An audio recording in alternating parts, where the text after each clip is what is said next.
गोदावरी हे असं वाण आहे ज्याचं कौतुक केंद्रीय कृषी मंत्री शिवराज सिंग चौहान यांनी केलं। गोदावरी हे असं वाण आहे ज्याचं कौतुक राज्याचे मुख्यमंत्री देवेंद्रजी फडणवीस साहेब यांनी केलं।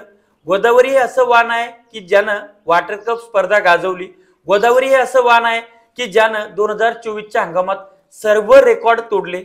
या वाणाविषयी आपण थोडक्यात सविस्तर माहिती जाणून घेणार आहोत, कारण की खरीप सीझन आता अवघ्या काही दिवसांवर आलेला आहे आणि खरीपातलं चांगलं पैसे देणारं पीक म्हणून तूर पिकाकडे आपण बघतो। नमस्कार, मी ज्ञानेश्वर खरात पाटील, वसंतराव नाईक मराठवाडा कृषी विद्यापीठ परभणी यांनी 2013 मध्ये गोदावरी हे वाण प्रसारित केलं।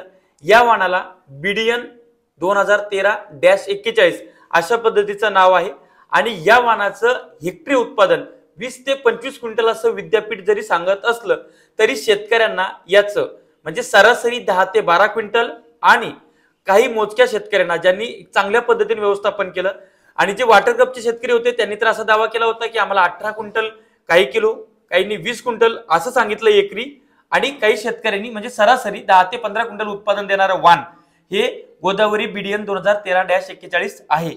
हे वाण याचे जे दाणे आहेत हे पांढऱ्या कलरचे आहेत, पांढऱ्या शुभ्र कलरचे दाणे आहेत आणि हे वाण नेमकं कसं दिसतंय हे मी तुम्हाला स्क्रीनवर दाखवतो आहे।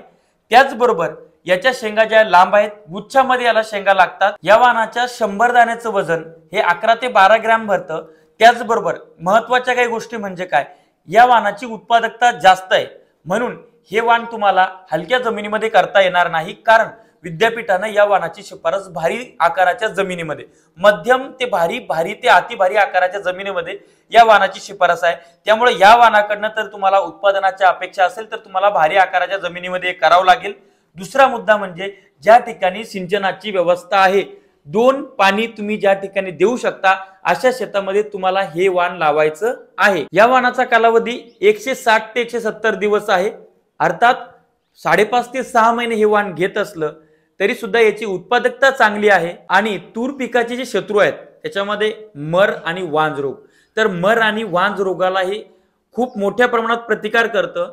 नगण्य प्रमाण असते याच्यामध्ये मर आणि वांज रोगाचं, त्याच्यामुळे मळ आणि वांज रोगाला प्रतिकारक्षम असलेलं रेकॉर्ड ब्रेक उत्पादन देणारं पांढरा ज्याचा कलर आहे असं हे गोदावरी वाण आहे। हे वाण कुठल्या कंपनीचं नाहीये, विद्यापीठाचं आहे, त्यामुळे फालतूची जाहिरात करण्याचा प्रश्नच नाहीये। तुम्ही शेतकऱ्यांना सुद्धा विचारू शकता, चांगलं उत्पादन देणारं वाण आहे, पण त्याचं तसं चांगल्या पद्धतीचं व्यवस्थापन आणि मी सांगितल्या पद्धतीनं जमिनीची निवड आणि इतर गोष्टी तुम्हाला कराव्या लागतील।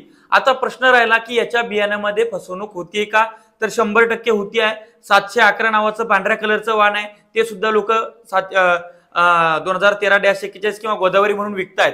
त्याच्यामुळे तुमची फसवणूक टाळायची असेल आणि खात्रीशीर बियाणं तुम्हाला हवं असेल आणि तुमच्या वाणाला शेंगा लागेपर्यंत ते गोदावरीच वाण आहे किंवा त्याची काढणी होईपर्यंत ते गोदावरीच वाण आहे ही गॅरंटी जर तुम्हाला लागत असेल तर स्क्रीनवर आमचा फोन नंबर दिसतोय, त्याच्यावर संपर्क करा। आम्ही तुम्हाला गोदावरी वाणाचं बियाणं त्या ठिकाणी पाठवू, खात्रीशीर पाठवू। त्याच्या जर्मिनेशनची गॅरंटी आम्ही घेऊ, जे आम्ही उच्च प्रतीचं ग्रेडिंग केलेलं आहे, त्याची सगळ्या पद्धतीची काळजी घेतलेली आहे आणि विशेष म्हणजे ते वाण ओरिजिनल गोदावरीच आहे हे सुद्धा आम्ही सांगतोय। स्क्रीनवर जो नंबर दिसतोय त्याच्यावर संपर्क करा, संपूर्ण जबाबदारी आमची आहे आणि तुम्ही जर चांगल्या पद्धतीचं व्यवस्थापन केलं तर आम्ही स्वतः येऊन तुम्हाला प्रसिद्धी देऊ, तुमची सक्सेस स्टोरी सुद्धा करू। त्यामुळे दिलेल्या नंबरवर संपर्क करा आणि गोदावरी बियाणं खात्रीशीर आमच्याकडनं खरेदी करा ही विनंती। शेती माती संस्कृतीसाठी अशाच नवनवीन अपडेटसाठी चॅनल सबस्क्राईब करा, साईडला असेल बेल आयकॉन दाबा। तुर्तास थांबतो, आपली रजा घेतो। आपला ज्ञानेश्वर खरात पाटील, धन्यवाद।